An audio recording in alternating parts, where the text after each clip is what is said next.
We're on 8th of January 1969, a Wednesday, the fifth working day of what are called the Get Back sessions.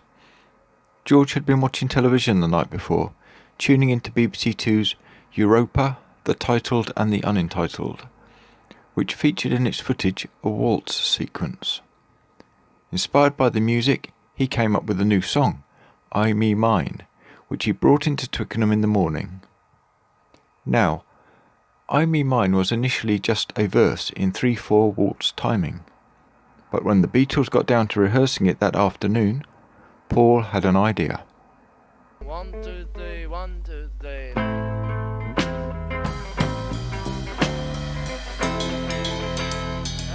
You're doing that.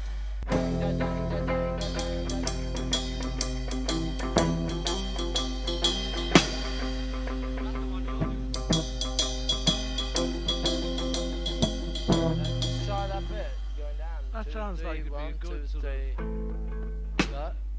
rock bit, because it gets out of the idea of the waltzing.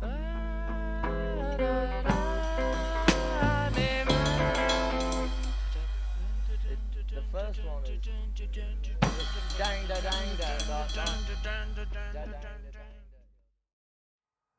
Paul has hit upon the idea of what he calls a rocked bit to follow the verse.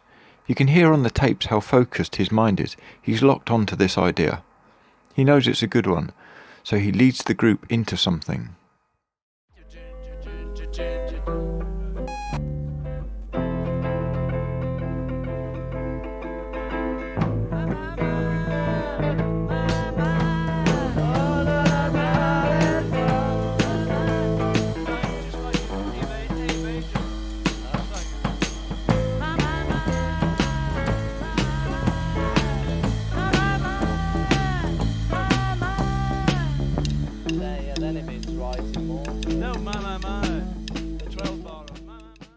After a bit more development, we hear the chorus to I Me Mine come into being, right there on the afternoon of 8th of January 1969, and it's Paul who wrote it.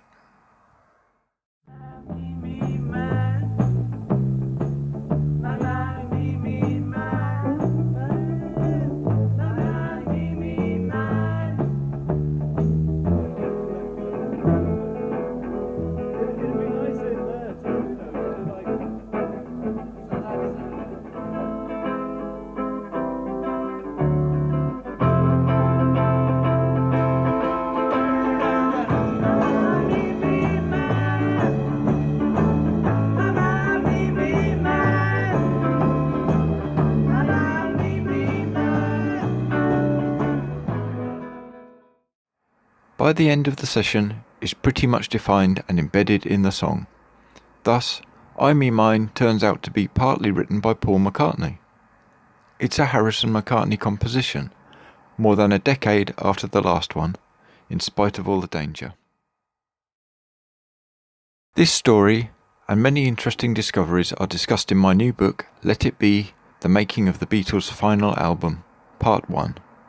You can find it on Amazon. In writing it, I've examined the 100 hours of Get Back tapes in full, in unprecedented detail, and you'll be amazed at some of the things which have emerged.